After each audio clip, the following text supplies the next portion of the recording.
big bag, let me bang bang. Show me where your friends at, we can flip that. Let me put you on the game. Let me put you on the game. Let me put you on the game. Let me put you on the game. I'll show you where the red at, where the blue at.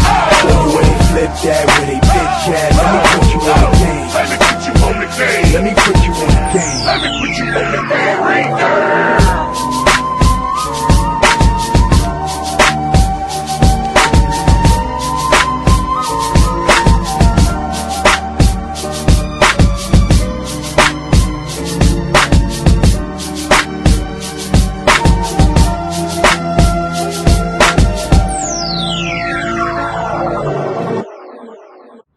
What's going on, y'all? It's your boy Alex. Make sure you like, make sure you subscribe. And this was actually a question that was asked by one of my podcast subscribers, but it was a really good question that I gave a really good answer to. So I figured I would bring it to YouTube. And that's when he asked, listen, if you're dealing with someone who's a liar, should you try to work through it or should you just move on? If you're dealing with a liar, that is one of my biggest red flags. You should not try to work through it. You should absolutely move on. I'm going to explain it to you. First of all, there's a difference between a lie or telling a lie and being a liar, okay? Everyone lies. Anyone who says they doesn't lie, that's a huge red flag because they're full of it.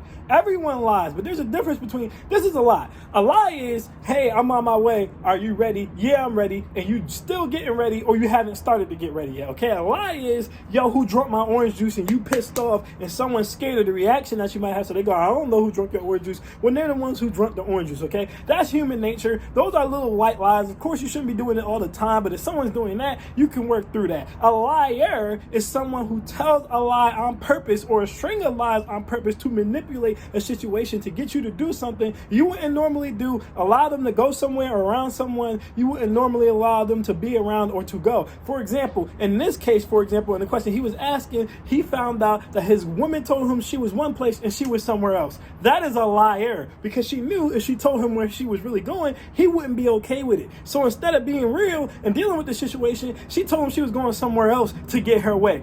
Those type of people who lie about where they're going or what they're doing, people who lie and say, oh, I can afford this and they can't really afford it, and then you in a situation where you end up having to pay it. People who lie about, their sexual history or what their relationship is with somebody and things of that nature, you can't come back from those types of lies because those are personality traits, okay? To be a manipulator, you have to be a liar. Like I said, these have to be thought out, okay? This is like programmed responses to get you to do one thing. And what you got to realize is when someone betrays your trust, right? When someone tells you they're not doing something with someone and then they cheat on you, or they're not going somewhere and they go anyway, or they're going to have money for something and then the day comes and they don't have that money, that busts your soul, okay? That leaves a hole or a gap in your soul, and it takes a long time. Trust is easily built, but not easily restored. I repeat, easily built, but not easily restored. So whereas someone might have had 100% of your trust, did something messed up, now you have a hole in your soul because they betrayed you, right? And every time they do something that they said they're going to do, okay, depending on what type of person you are, it's not going to fill that hole right back up. If you're an extremely nice person, it might, but with most people, it might fill it a quarter of the way back up or 50% of the way back up. Most of the times, you're going to have to keep your word several times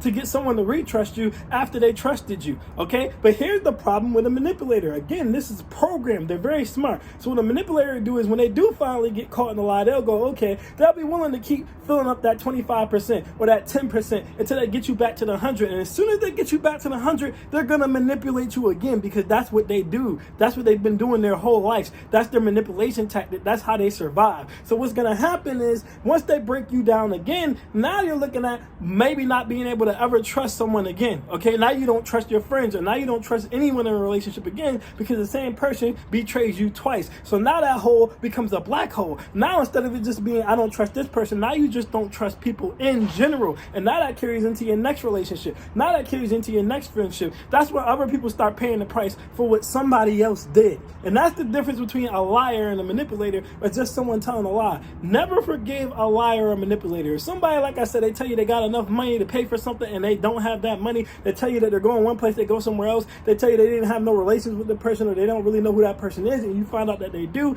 take that as a character trait because that's what it is and move on from that person. Do not deal with that person anymore because they will break you down for as long as they can until they can't anymore. And sometimes, depending on how your reaction, you never know how you're going to react in a certain situation or how much you care about someone. You might do something crazy and end up in jail. You might beat the person up. You might accidentally kill the person. bust the windows out their car, pop their tire, or beat up the other person that they're lying to you about or something like that. Now your ass is in jail. Now your ass got to spend the rest of your life thinking about how you should have just left that manipulator or that liar alone. If someone is continuously showing patterns of lying, okay, or like I said, someone told you a lie specifically to manipulate a situation to get something that they want or go somewhere that they want to go or hang around someone that they know that they would not otherwise have been able to hang around or go to the place or whatever the case may be, you need to cut that person off immediately, okay? That is a personality trait. Chances are they're not going to change. And even if they are going to change, listen, you leaving them might be the thing that makes them change. Maybe they'll be better for the next person, but you don't got time to waste with that. You deserve better than that.